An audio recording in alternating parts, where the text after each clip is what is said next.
प्यारे बच्चों, आज हम पार्ट 3 अर्थात भाग 3 पाठ का नाम हरियर काका, जिसके बारे में हम भाग 1 भाग 2 में पढ़ चुके हैं।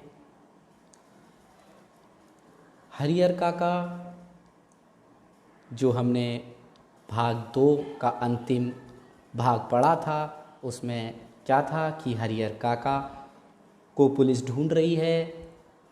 कहाँ पर?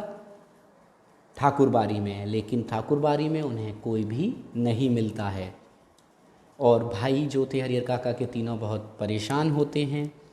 उसके बाद क्या होता है जानेंगे। ठाकुरबाड़ी के जो कमरे खुले थे उनकी तलाशी पहले ही ले ली गई थी। बाद में जिन कमरों की चिटकिनी आप जानते हैं जो लगी हुई होती हैं गेट पर, बंद थी, उन्हें भी खोलकर देखा गया था। एक कमरे के बाहर बड़ा सा ताला लटक रहा था। पुलिस और हरियर काका के भाई सब वहीं एकत्र हो गए। उस कमरे की कुंजी आप जानते ही हैं, चाबी की मांग वृद्ध साधु से की गई तो उसने साफ कह दिया मेरे पास नहीं है। जब उससे पूछा गया इस कमरे में क्या है, तब उसने जवाब दिया अनाज है। पुलिस इंचार्ज अभी सोच ही रहे थे कि इस कमरे का ताला तोड़कर देखा जाए या छोड़ दिया जाए कि अचानक उस कमरे के दरवाजे को भीतर से किसी ने धक्का देना शुरू किया। पुलिस के जवान सावधान हो गए। अंदर से क्या हो रहा था? जैसे कि कोई उसमें धक्का दे रहा हो, दरवाज़ा जो था उस पर धक्का दे रहा हो। तो इतना एहसास जो पुलिस देख चुकी थी कि कोई प्रतिक्रिया अंदर हो रही है। ताला तोड़कर कमरे का दरवाज़ा खोला गया। कमरे के अंदर हरियर काका जिस स्थिति में मिले उसे देखकर उनके भाइयों का खून खौल उठा, मतलब कि उन्हें बहुत क्रोध आया। उस वक्त अगर महंत पुजारी अन्य नौजवान साधु उन्हें नजर आ जाते तो वे जीते जी उन्हें नहीं छोड़ते। हरियर काका की स्थिति बहुत नाजुक हो चुकी थी। हरियर काका के हाथ और पांव तो बांध ही दिए गए थे, उनके मुंह में कपड़ा ठूस कर बांध दिया गया था। हरियर काका जमीन पर लुढ़कते हुए दरवाजे तक आ गए थे और पैर से दरवाजे पर धक्का लगा रहे थे। बहुत बुरी स्थिति उनकी कर दी थी। काका को बंधन मुक्त किया गया। काका को क्या किया? खोला गया, मुंह से कपड़ा निकाला गया। हरियर काका ने ठाकुरबाड़ी के महंत पुजारी और साधुओं की काली करतूतों का पर्दाफाश करना शुरू किया। हरियर काका ने सब भेद प्रकट कर दिए, सारी कहानी सुनाने लगे कि वह साधु नहीं, डाकू, हत्यारे और कसाई हैं, कि उन्हें इस रूप में कमरे में बंद कर गुप्त दरवाजे से भाग गए, कि उन्होंने सादे और लिखे हुए कागज़ों पर जबरन उनके अंगूठे के निशान लिए आदि। उन्होंने ये सारी बातें बताने लगे पुलिस को, सारी घटना का वर्णन करने लगे। सारी बात उन्होंने बताई कि मेरे साथ क्या क्या किया, मेरे अंगूठे के जबरन निशान लिए, ये सारी बात वो पुलिस को बता रहे हैं। हरियर काका ने देर तक अपना बयान दर्ज कराया। उनके शब्द शब्द से साधुओं के प्रति नफरत और घृणा व्यक्त हो रही थी, घिन आ रही थी। इस तरह के वो शब्द बोल रहे थे। उन्हें जिंदगी ने कभी किसी के खिलाफ उन्होंने इतना नहीं कहा होगा जितना ठाकुरबाड़ी के महंत पुजारी और साधुओं के बारे में कहा। उन्होंने जीवन में किसी के लिए इतना गंदा नहीं बोला होगा, इतने शब्द नहीं बोले होंगे जितना कि उन्होंने महंत पुजारी और साधु के बारे में कहा। हरियर काका पुनः अपने भाइयों के परिवार के साथ रहने लगे। इस बार उन्होंने दालान पर नहीं, घर के अंदर रखा गया था, किसी बहुमूल्य वस्तु की तरह संजोकर छिपाकर। बहुमूल्य जो बहुत कीमती होती है, बहुत ज़्यादा कीमती, इस तरह उन्हें संभाल कर रखा गया। उनकी सुरक्षा के लिए रिश्ते नाते में जितने सूरमा थे, जितने भी योद्धा बहादुर थे, रिश्ते नातों में सबको बुला लिया गया था। हथियार जुटा लिए गए थे। 24 घंटे पहरे दिए जाने लगे थे। अगर किसी आवश्यक कार्यवश काका घर से गांव में निकलते तो 4-5 की संख्या में हथियारों से लैस लोग उनके आगे पीछे चलते रहते। रात में चारों तरफ से घेर कर सोते। भाइयों ने ड्यूटी बांट ली थी, आधे लोग सोते तो आधे लोग जागकर पहरा देते रहते। भाइयों ने भी ड्यूटी बांध ली, आधे जगते आधे सोते, इस तरह से कार्य उनका चल रहा था। इधर ठाकुरबाड़ी का दृश्य भी बदल गया था। एक से एक खूंखार लोग ठाकुरबाड़ी में आ गए थे। खूंखार मतलब अत्यधिक क्रूर, निर्दयी लोग वहाँ भी ठाकुरबाड़ी में भी इस तरह के लोग आने लग गए। उन्हें देखकर ही डर लगता था। गांव के बच्चे ने तो ठाकुरबाड़ी की ओर जाना ही बंद कर दिया।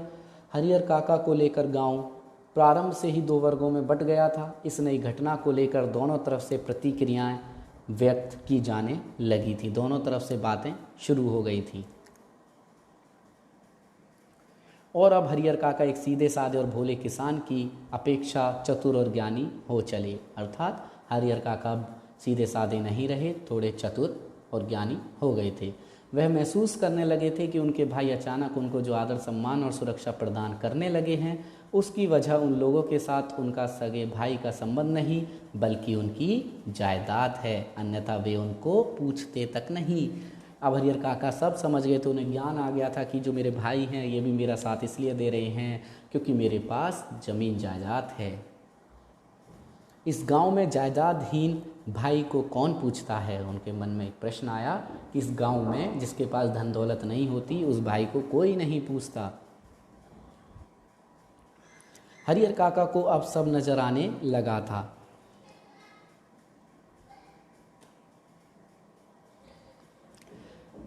महंत की चिकनी चुपड़ी बातें मतलब खुशामद भरी बातों के भीतर की सच्चाई भी अब वह जान गए थे। ठाकुर जी के नाम पर वह अपना और अपने जैसे साधुओं का पेट पालता है। उसे धर्म और परमार्थ से कोई मतलब नहीं। निजी स्वार्थ के लिए साधु होने और पूजा पाठ करने का वह क्या करता है? केवल ढोंग रचाता है। सब कुछ उन्हें ज्ञान हो गया था कि महंत जी ऐसा मेरे साथ क्यों कर रहे थे, महंत जी कैसे हैं, भाई कैसे हैं, वे मेरे साथ ऐसा क्यों कर रहे हैं, इतना आदर सत्कार क्यों कर रहे हैं, सब उनको मालूम हो गया था। साधु के बाने में महंत, बाने मतलब वेश में, साधु के वेश में महंत, पुजारी और उनके अन्य सहयोगी लोभी, लालची और कुकर्मी मतलब बुरे कर्म करने वाले हैं। छल बल कल मतलब बुद्धि से किसी भी तरह धन अर्जित कर बिना परिश्रम किए आराम से रहना चाहते हैं।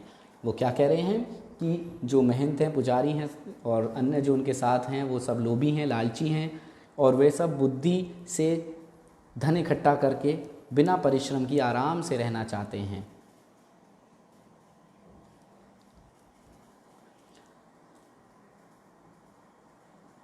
अपने घृणित इरादों को छिपाने के लिए ठाकुरबाड़ी को इन्होंने माध्यम बनाया है। अपने जो बुरे इरादे हैं इनको छिपाने के लिए किसको माध्यम बना लिया? ठाकुरबाड़ी को। एक ऐसा माध्यम जिस पर अविश्वास न किया जा सके।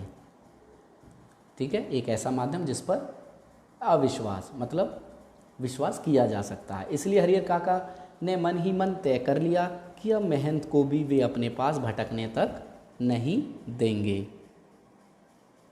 लोग निकाल कर फेंक देंगे, कोई उन्हें पूछने वाला तक नहीं। क्या होगा कि माफ़ी चाहूँगा, एक लाइन भूल गया बीच में।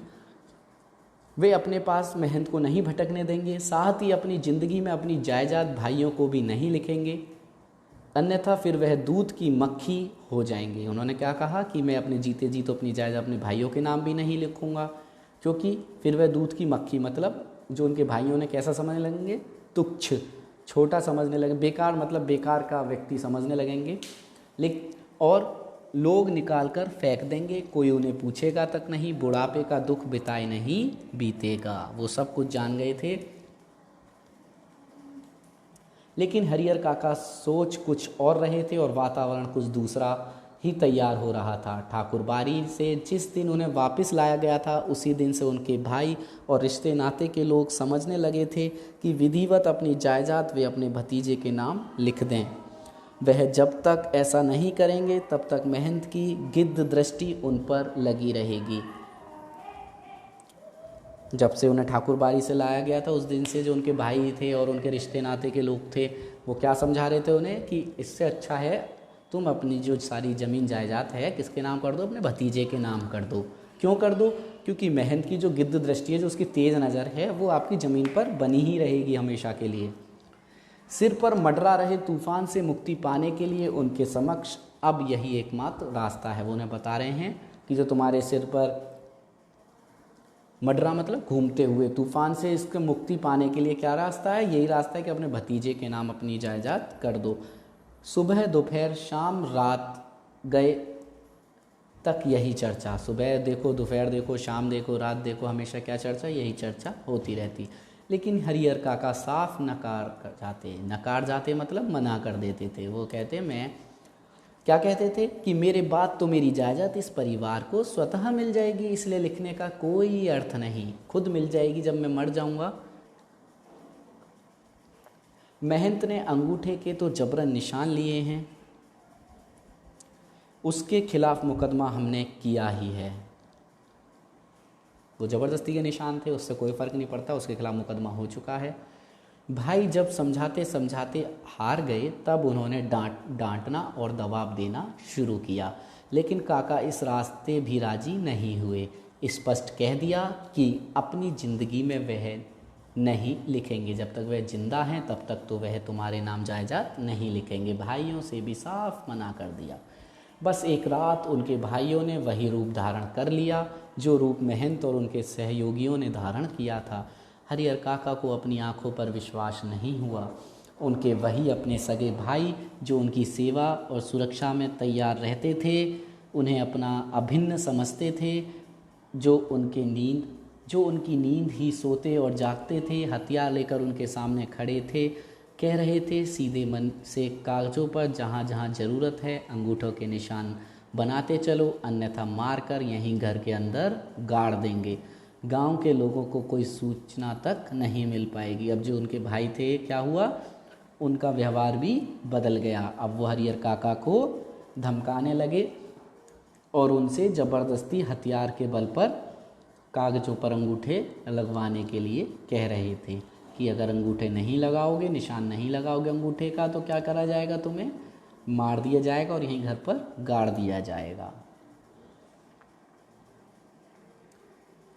अगर पहले वाली बात होती तो हरिहर काका डर जाते। अज्ञान की स्थिति में ही मनुष्य मृत्यु से डरते हैं। अगर किसी को ज्ञान ना हो तभी वो मरने से डरेगा। ज्ञान होने के बाद तो आदमी आवश्यकता पड़ने पर मृत्यु को वरण करने के लिए तैयार हो जाता है। वरण मतलब मृत्यु का भी सामना करने के लिए तैयार हो जाता है। हरिहर काका ने सोच लिया कि क्या सोच लिया कि ये सब एक ही बार उन्हें मार दें, वह ठीक होगा, लेकिन अपनी ज़मीन लिखकर रमेसर की विधवा की तरह शेष जिंदगी वे घुट घुट कर मरें, यह ठीक नहीं। एक का वो नाम लेकर बता रहे हैं कि जब वो व्यक्ति मर गया था तो उसकी विधवा जो थी वह घुट घुट कर मर रही थी। ऐसी स्थिति मेरे साथ नहीं होनी चाहिए। रमेसर की विधवा को बहला फुसलाकर उसके हिस्से की ज़मीन रमेसर के भाइयों ने लिखवा ली। शुरू में तो खूब आदर मान किया, लेकिन बुढ़ापे में उसे दोनों जून खाना देते उन्हें अखरने लगा। उन्हें खाना देना भी दोनों टाइम का क्या लगने लगा, बुरा लगने लगा। अखरना मतलब बुरा लगना। अंत उसकी वह दुर्गति हुई, दुर्गति मतलब बुरी हालत हुई कि गांव के लोग देखकर सिहर जाते। उन्हें भी लगता कि इसके साथ गलत हुआ है। हरिहर काका को लगता है कि अगर रमेसर की विधवा ने अपनी ज़मीन नहीं लिखी होती तो अंत समय तक लोग उसके पांव पखारते होते, मतलब धो रहे होते। हरिहर काका गुस्से में खड़े हो गए और गरजते हुए कहा, मैं अकेला हूँ, तुम सब इतने हो, ठीक है मुझे मार दो, मैं मर जाऊँगा, लेकिन जीते जी एक धूर ज़मीन भी तुम्हें नहीं दूंगा। एक धूर मतलब एक टुकड़ा ज़मीन भी तुम्हें नहीं लिखूंगा। तुम सब ठाकुरबाड़ी के महंत पुजारी से तनिक भी कम नहीं, थोड़े से भी कम नहीं हो। तो भाई क्या कहते हैं, देखते हैं कैसे नहीं लिखोगे, लिखना तो तुम्हें ही है, चाहे हंस के लिखो या रो के लिखो। हरिहर काका के साथ उनके भाइयों की हाथापाई शुरू हो गई। हरिहर काका अब उस घर से निकलकर बाहर गांव में भाग जाना चाहते थे, लेकिन उनके भाइयों ने उन्हें मजबूती से पकड़ लिया था। प्रतिकार करने पर अब वे प्रहार भी करने लगे थे। विरोध कर रहे थे अगर हरिहर काका, तो क्या कर रहे थे, वो उन पर हमला भी कर रहे थे। अकेले हरिहर कई लोगों से जूझ सकने में असमर्थ थे। फलस्वरूप क्या हुआ, उन्होंने अपनी रक्षा के लिए खूब जोर जोर से चिल्लाना शुरू कर दिया। अब भाइयों को चेत आया, चेत मतलब ध्यान, भाइयों को ध्यान आया कि मुंह तो उन्हें पहले ही बंद कर देना चाहिए था। उन्होंने तत्क्षण उसी पल क्या किया, उन्हें पटक कर उनके मुंह में कपड़ा ठूस दिया। लेकिन ऐसा करने से पहले ही काका की आवाज़ गांव में पहुंच गई थी। टोला पड़ोस के लोग दालान में जुटने लगे थे। ठाकुरबाड़ी के पक्षधरों के माध्यम से तत्काल उसी समय मतलब यह खबर महंत जी तक भी चली गई थी, लेकिन वहां उपस्थित हरियर काका के परिवार और रिश्ते नाते के लोग गांव के लोगों को समझा देते हैं कि अपने परिवार का निजी मामला है, इससे दूसरों को क्या मतलब। लेकिन महंत जी ने वह तत्परता और फुर्ती दिखाई, उन्होंने इतनी निपुणता और तेजी दिखाई जो काका के भाइयों ने भी नहीं दिखाई थी। वह पुलिस की जीप के साथ आदम की। जब इतना कुछ चल रहा था तो गांव के लोग क्या हुआ, वहां पहुंच गए। जब पहुंच गए तो इतनी ये खबर उड़ते उड़ते किसके पास पहुंच गई, महंत जी के पास पहुंच गई। जब महंत जी के पास पहुंची, महंत जी ने इतनी तेजी के साथ पुलिस को लेकर काका के घर पहुंच गए। पुलिस आने के बाद निजी मामले का सवाल खत्म हो गया। घर तलाशी शुरू हुई। फिर हरियर काका को उससे भी बदतर हालत में बरामद किया गया। अत्यधिक बुरी हालत कर दी थी भाइयों ने भी, और वहाँ से उन्हें हासिल कर लिया, बरामद कर लिया, जिस हालत में ठाकुरबाड़ी से उन्हें बरामद किया गया था।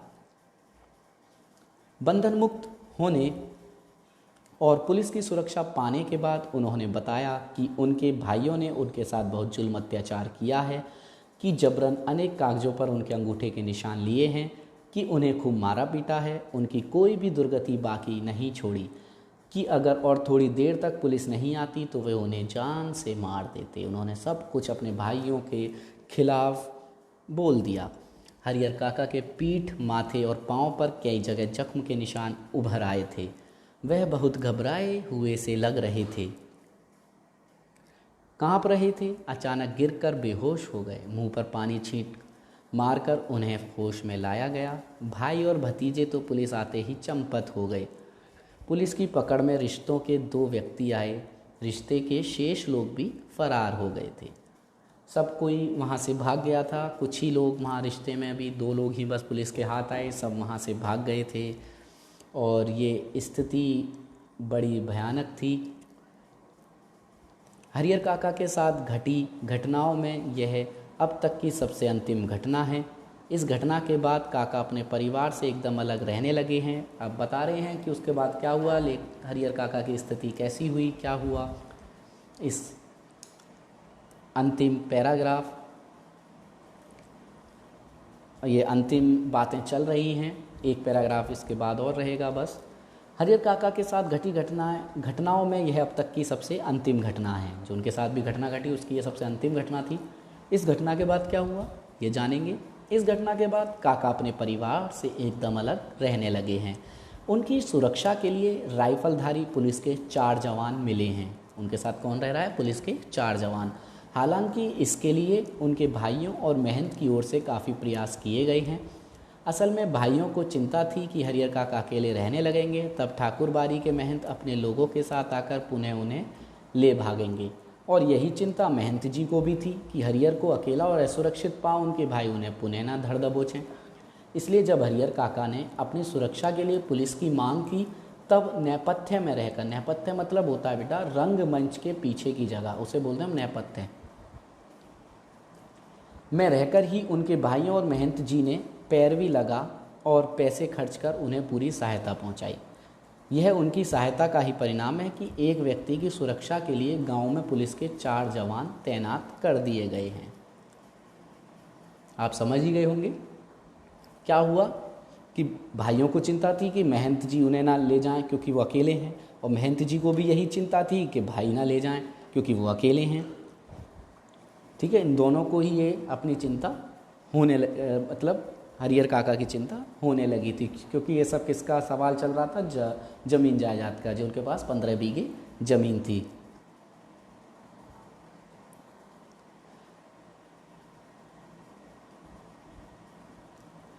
जहाँ तक मैं समझता हूँ फिलहाल हरियर काका पुलिस की सुरक्षा में रह जरूर रहे हैं, लेकिन वास्तविक असल में सुरक्षा ठाकुरबाड़ी और अपने भाइयों की ओर से ही मिल रही है।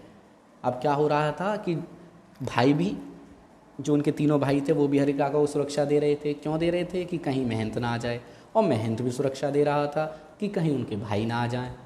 तो दोनों की तरफ से सुरक्षा मिल रही थी। अब हरियर काका को सुरक्षा की तो कोई कमी ही नहीं थी, सुरक्षा पूरी मिल रही थी। ठाकुरबाड़ी के साधु संत और काका के भाई इस बात के प्रति पूरी तरह सतर्क हैं, सावधान हैं कि उनमें से कोई या गांव का कोई अन्य हरिहर काका के साथ जोर ज़बरदस्ती न करने पाए। साथ ही अपना सद्भाव मतलब अच्छा व्यवहार और मधुर व्यवहार प्रकट कर पुनः उनका ध्यान अपनी ओर खींच लेने के लिए दोनों दल प्रयत्नशील हैं। जो दोनों दल हैं ये चाह रहे हैं कि कैसे भी करके हम अच्छा व्यवहार करके, मधुर व्यवहार करके फिर से उनका ध्यान अपनी ओर खींच लें। वो इसी कोशिश में लगे हुए हैं।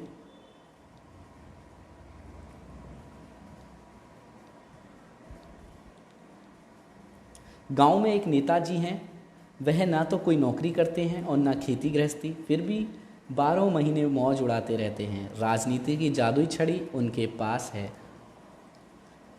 उनका ध्यान हरिहर काका की ओर जाता है।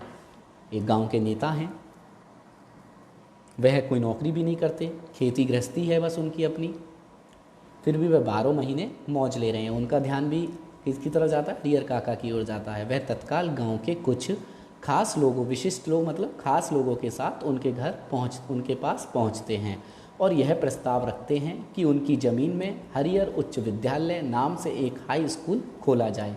उनकी अपनी वो भी राजनीति लगाते हैं और कहते हैं कि इससे अच्छा है कि आप अपनी ज़मीन पर एक हरिहर उच्च विद्यालय खोल दो, हाई स्कूल विद्यालय खोल दो, स्कूल खोल दो। इससे उनका नाम अमर हो जाएगा, आगे तक वो स्कूल बना रहेगा, उनकी ज़मीन का सही उपयोग होगा और गांव के विकास के लिए एक स्कूल मिल जाएगा।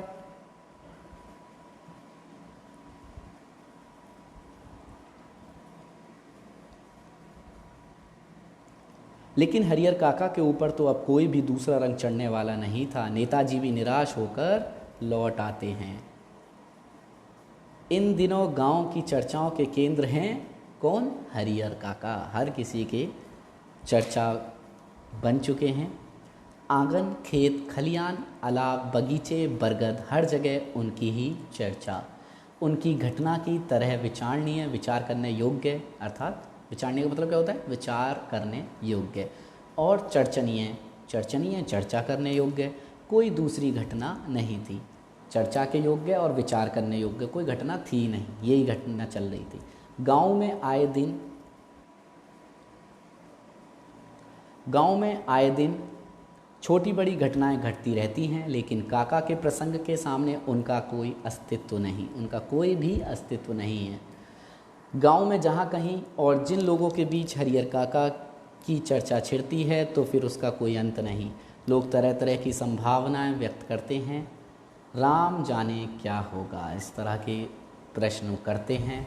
दोनों ओर के लोगों ने अंगूठे के निशान ले लिए हैं, लेकिन हरिहर ने अपना बयान दर्ज कराया है। देखिए, उनके भाइयों ने भी निशान ले लिए थे, और निशान तो किसने ले लिए थे? जो महंत जी थे उन्होंने भी ले लिए थे। निशान तो भले दोनों ने ले लिए थे, लेकिन उन्होंने दोनों के खिलाफ ही अपना बयान दर्ज करा दिया था कि वे दोनों लोगों में से किसी को भी अपना उत्तराधिकारी नहीं मानते हैं। दोनों ओर के लोगों ने जबरन उनके अंगूठे के निशान लिए हैं। इस स्थिति में उनके बाद उनकी जायदाद का हकदार कौन होगा, ये प्रश्न बना हुआ था। बहस चल रही थी लोगों के बीच बहस छिड़ जाती है कि उत्तराधिकारी के कानून पर जो जितना जानता है उससे 10 गुना अधिक उगल देता है, फिर भी कोई समाधान नहीं निकलता।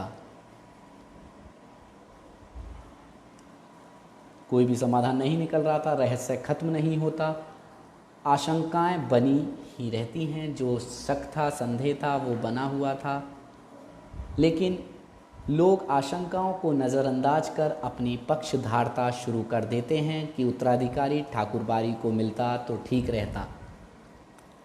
दूसरी ओर के लोग कहते हैं कि हरिहर के भाइयों को मिलता तो ज़्यादा अच्छा रहता। वही बातें चल रही थी, एक दूसरे से बस यही चर्चा का विषय बन चुका था, और लोग इसी तरह की बातें किए जा रहे थे कि उत्तराधिकारी ठाकुरबाड़ी को मिल जाती, जो उसका उत्तराधिकार ठाकुरबाड़ी को होना चाहिए। कोई कहता भाइयों को मिल जाता अच्छा रहता। लोगों पर कोई काम नहीं था, खाली थे, बस इसी चर्चा में लगे रहते थे। ठाकुरबाड़ी के साधु संत और काका के भाइयों ने कब क्या कहा, यह खबर बिजली की तरह एक ही बार पूरे गांव में फैल जाती है। खबर झूठी है कि सच्ची, इस पर कोई ध्यान नहीं देता। जिसे खबर हाथ लगती वह नमक मिर्च मिला उसे चटकाकर आगे बढ़ा देता। अर्थात देवस्थान वालों ने कब क्या कहा, हरिहर काका के भाइयों ने कब क्या कहा, यह खबर बिजली की तरह पूरे गांव में फैल जाती थी। कितनी झूठी है कितनी सच्ची, किसी को इस पर कोई ध्यान ही नहीं जाता था। जिसको भी जो बात पता चलती थी वह बिना सोचे समझे बात को बढ़ा चढ़ा कर क्या करता था, आगे वाले को पहुंचा देता। इस तरह पूरे गांव में खबर फैल रही थी। एक खबर आती है, क्या खबर आती है कि महंत जी और हरिहर काका के भाई इस बात के लिए अफसोस कर रहे हैं, दुख प्रकट कर रहे हैं कि अंगूठे के निशान लेने के बाद उन्होंने हरिहर को ख़त्म क्यों नहीं कर दिया। बात ही आगे नहीं बढ़ती। एक खबर आई उड़ती उड़ती कि महंत और हरिहर काका अफसोस कर रहे हैं कि इससे तो उनको मार ही देते, इतनी बात ही नहीं बढ़ती। फिर एक दूसरी खबर क्या आती है कि हरिहर मरेंगे तो उन्हें अग्नि प्रदान करने के लिए ठाकुर बारी के साधु संतों और काका के भाइयों के बीच काफ़ी लड़ाई होगी कि अब उन्हें अग्नि कौन देगा। ये भी खबर बन गई है। दोनों ओर से अग्नि प्रदान करने का निश्चय हो चुका है। इस संदर्भ में उनकी लाश हस्तगत करने के लिए खून की नदी बहेंगी। सीधी सी बात है, महंत उधर भाइयों से लड़ाई करेंगे तो खून की नदियाँ बहनी शुरू हो जाएंगी कि लाश को अग्नि कौन देगा, उत्तराधिकारी देगा अग्नि तो इसी बात की बहस रहेगी। और तीसरी खबर क्या आ जाती है कि हरिहर काका की मृत्यु के बाद उनकी ज़मीन पर कब्जा करने के लिए उनके भाई अभी से तैयारी कर रहे हैं। इलाके के मशहूर डाकू बुटन सिंह से उन लोगों ने बातचीत पक्की कर ली है। हरिहर के 15 बीघे खेत में से 5 बीघे बुटन लेगा और दखल करा देगा। इससे पहले भी इस तरह के 2-3 मामले बुटन ने निपटाए हैं। इलाके में उसके नाम की तूती बोलती है। उन्होंने एक तीसरी खबर और आ गई कि हरिहर काका की जो 15 बीघा ज़मीन है, एक बुटन नाम का डाकू है, मशहूर डाकू है, उसका बोलबाला है शहर में, आसपास इलाकों में, हर गांव में। उसको बुलाया जा रहा है कि 5 बीघे, क्या डील पक्की हो रही है उसके साथ कि 5 बीघे ज़मीन तो वो रख लेगा, 10 बीघे हमें दे देगा। एक चौथी खबर भी आ गई उड़ते उड़ते, क्या आ गई कि महंत जी ने निर्णय ले लिया है कि हरिहर की मृत्यु के बाद देश के कोने कोने से साधुओं नागाओं को वह बुलाएंगे। एक खबर और आ गई। रहस्यात्मक और भयावनी खबरों से गांव का आकाश आच्छादित मतलब छाया हुआ सा हो गया है। दिन प्रतिदिन आतंक का माहौल गहराता जा रहा है। सबके मन में यह बात है कि हरिहर कोई अमृत पीकर तो आए हैं नहीं, एक ना एक दिन उन्हें मरना ही है। फिर एक भयंकर तूफान की चपेट में यह गांव आ जाएगा। उस वक्त क्या होगा कुछ कहा नहीं जा सकता। यह कोई छोटी लड़ाई नहीं है, एक बड़ी लड़ाई है। जाने अनजाने पूरा गांव इसकी चपेट में आएगा ही। इसलिए लोगों के अंदर भय भी है और प्रतीक्षा भी, एक ऐसी प्रतीक्षा जिसे झुठलाकर भी उसके आगमन को टाला नहीं जा सकता। लोगों को पता था कि अगर जब भी हरिहर काका का देहांत होगा, आज नहीं तो कल ये मरेंगे, उस दिन बहुत भयानक स्थिति होगी गांव की। लोग आपस में लड़ मर रहे होंगे और हरिहर काका वह तो बिल्कुल मौन हो अपनी ज़िंदगी के शेष दिन अब काट रहे हैं। एक नौकर रख दिया है, एक नौकर उन्होंने रख लिया है, वही बनाता है खिलाता है उन्हें। उनके हिस्से की ज़मीन में जितनी फसल होती है उससे अगर वह चाहते तो मौज की ज़िंदगी बिता सकते थे, लेकिन वह तो गूंगेपन के शिकार हो गए। देखिए बात अब वहीं आ रही है जो लेखक कर रहे थे कि हरिहर काका की ऐसी स्थिति क्यों हुई। हमने भाग 1 शुरुआत जब हुई थी इस पाठ की तब पढ़ा था कि उनकी स्थिति ऐसी क्यों हुई। तो मैंने उसमें बताया था कि जब तक ठाकुर बारी को नहीं जानोगे उस स्थिति को भी नहीं जान पाओगे। आपने ठाकुर बारी को समझा, ठाकुर बारी क्या है, ठाकुर बारी की पूरी वर्णन आप भाग 1, भाग 2, भाग 3 में पढ़ते आए हैं। और यहीं पर आपका जो ये भाग है अंतिम भाग, इसमें आकर आप इस पैराग्राफ में देख रहे होंगे कि वो स्थिति हरिहर काका की ऐसी क्यों हो गई थी। आप अब समझ ही गए होंगे अच्छे से, क्योंकि हरिहर काका इतनी सब कुछ अपने साथ बीतने के बाद गूंगेपन के अब शिकार हो गए हैं। कोई बात कहो, कुछ पूछो, कोई जवाब नहीं। खुली आँखों से बराबर आकाश को निहारा करते हैं। सारे गांव के लोग उनके बारे में बहुत कुछ कहते सुनते हैं। लेखक उनके पास अब कहने के लिए कोई बात नहीं, माफ़ी चाहूँगा, लेकिन उनके पास कहने के लिए अब कुछ भी नहीं था। शब्द गलत लिख गया है, लेकिन लिख गया है। पुलिस के जवान हरियर काका के खर्चे पर ही खूब मौज मस्ती से रह रहे हैं। जो पुलिस के जवान वहाँ रहते थे देखभाली के लिए, वो भी कहाँ से खर्चा पानी उनका चल रहा होता, वो भी हरियर काका के पैसों पर मज़े ले रहे थे। जिसका धन वह रहे उपास, खाने वाले करें विलास। अब तक जो नहीं खाया था, दोनों जून उसका भोग लगा रहे हैं।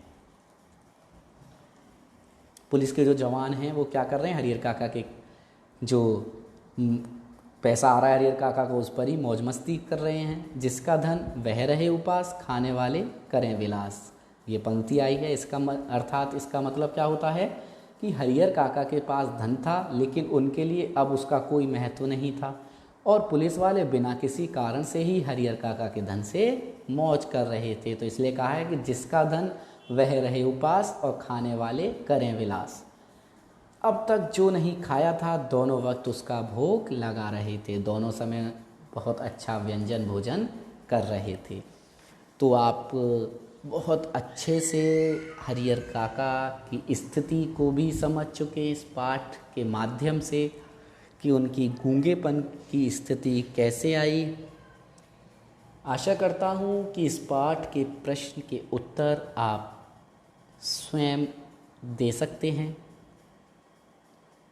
धन्यवाद।